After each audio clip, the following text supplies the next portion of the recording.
ناس كتير قوي فاكرين ان السياسة يعني كلام، يعني تقعد تتكلم. ناس كتير قوي فاكر نفسه ان هو راجل بيفهم في السياسة. اول ما يقول كلمة كيان كيان بقى الناس هتقول عليه مثقف، وهو بقى بيفهم في السياسة. السياسة او الدول يا جدعان لا تدار بالشعارات ولا بالكلمات. الدول تدار بالتصرف. كلنا تعرضنا لمواقف، يجي لك عيل صايع مثلا وانت ماشي انت ومراتك، وعيل صايع ويعاكس مراتك مثلا على سبيل المثال، او يقول كلمة ما تعجبكش، او يحصل اي حاجة. انت تقعد توزنها، هل انت تبقى شاطر وذكي؟ هو صايع وشكله انه بلطجي وهوملس، ما عندوش حاجة يخسرها، واضحة تماما يعني، او مجنون. انت تقعد تحسبها، هل هتدور مثلا ممكن جسمك يكون بنيانك اكتر منه بكتير وبتاع، وعارف كويس قوي انك لو مسكته هتخنقه، ولكن بعد ما تضربه بالبوكس وتطرحه ارضا، ايه اللي ممكن يحصل؟ انت دورت ضربته بالبوكس وقع على الارض، ايه اللي هيحصل بعد كده بقى؟ اللي هيحصل بعد كده ان هو هيقوم من على الارض ويقعد يصرخ ويلف يلف المنطقه اللي حواليك كلها كده، يجيب طوبه من هنا وطوبه من هنا وطوبه من هنا وطوبه من هنا، ويقعد يحدفك بالطوب، يقعد يحدفك ويحدف مراتك بالطوب. هي ده النتيجه. لو هو الحاجه التانيه، انت ما تضمنش في جيبه ايه، يكون في جيبه سكينه ويقوم يغزك. ليه؟ كلمه واحده فقط، لانه ما عندوش اللي يخسره.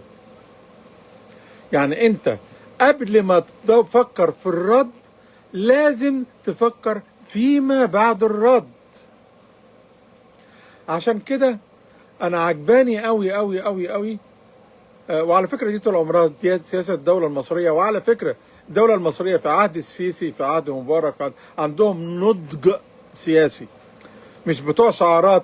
عشان كده واحد معتقد انه لما كان يجيب حمدين صباحي مثلا، ولا العيال البقيه، ولا احمد طنطاوي، ولا معتقدين ان دول ممكن يمشوا دوله.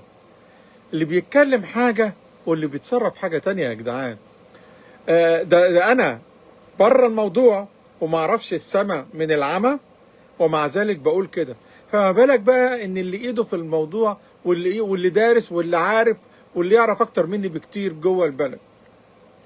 ما هو مش شطاره ان واحد يبعت لي مسيره اقوم انا اجي ارد عليه، وتكون الكونسيكونسز ان انا هرد عليه. قبل ما ارد عليه بقى لازم اكون فكرت بعد ما ارد عليه ايه اللي هيحصل. هيبعت لي طيارات تانية؟ طب الطيارات التانية وصلت ولا ما وصلتش؟ يبقى انا قبل ما ارد عليه لازم اتاكد انه لو بعت لي طيارات تانية مش هتعرف توصل. لازم اشوف نقاط الضعف اللي عندي ايه الاول واعالجها. لازم الحاجات دي كلها وبعدين ارد عليه. ومش لازم ارد عليه بعملية حربية، انا ممكن بمنتهى البساطة ارد عليه بعملية مخابراتية، ارد عليه بدرون، او يعني طيارة مسيرة تانية بدون معنى مسؤوليتي برضه في الخباثة، ولا من شاف ولا من دري. يعني انت قبل ما تفكر انك انت ترد لازم تفكر وماذا بعد الرد. ثانيا، هو رد وتكتم على، هو ضربك وتكتم على الموضوع وما اتكلمش عنه، رد انت عليه وتكتم على الموضوع وما تتكلمش عنه برضه. هذا خالص. فاذا انا شايف ان اللي بتعمله الدوله المصريه، عند ناس كتير قوي معتقدينها انها خيابه، عند ناس كتير قوي بيلوموا الدوله بانها لم تعلن، بيلوموا الدوله على انها مش بتخبي على الشعب. ده هطل. اللي يعرف كده تعرف انه اهطل سياسيا. الشعب اللي انت بتتكلم عليه ده مسؤولية الدولة انها تحافظ عليه.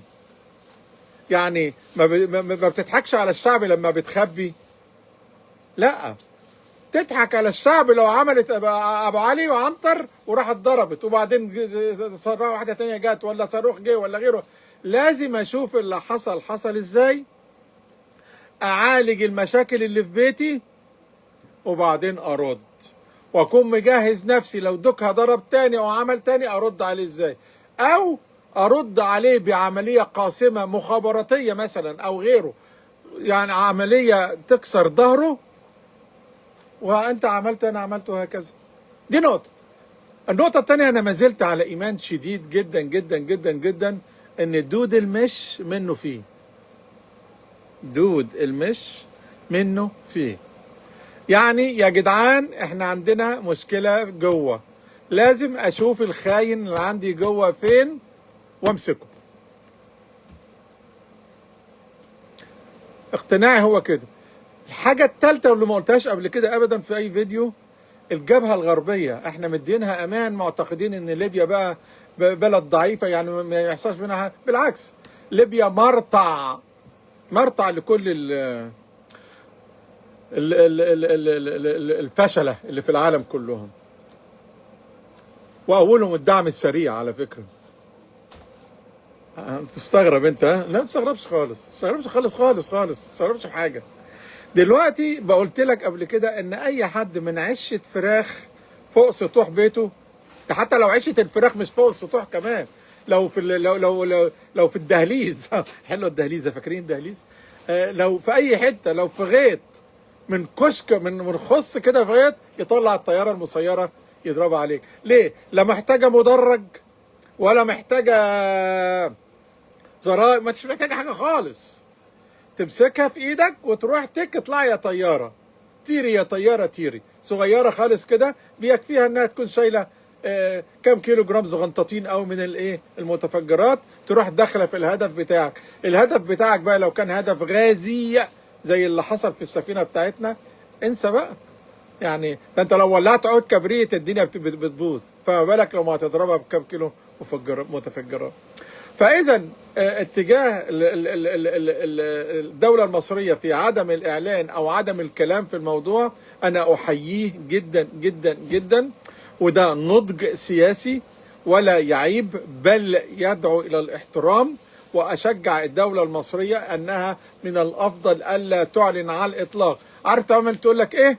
زي ما كلهم قالوا، نحتفظ بحد القارات، ومش لازم تقولها لانها معروفه اوتوماتيكيا. يعني انت مش لازم تطلع تقول انا احتفظ بحد القارات، ايه يعني يا فرحتي لو ما احتفظتش الناس هتقول لا ده مالك في حق الرد. ملوش داعي تتكلم من اساسه. شوف الاول مشاكلك فين، شوف الاول اللي متعري فيك ايه وغطيه وبس. والذكي هو مين؟ اللي يعمل نفسه نايمه. عارفين فاكرين الحته دي؟ وانا عامله نفسي نايمه؟ ايوه، الدوله الذكيه اللي هي عارفه ان هي لو تصرفت هيحصل لها ضرر، لازم تتاكد ان مش هيحصل ضرر، والافضل انها تعمل ايه؟ تعمل نفسها نايمه بس، مش هتعدي. يعني قصدي تعمل نفسها نايمه، العمليه هتعدي وخلاص وانتهينا. تحياتي لكم جميعا.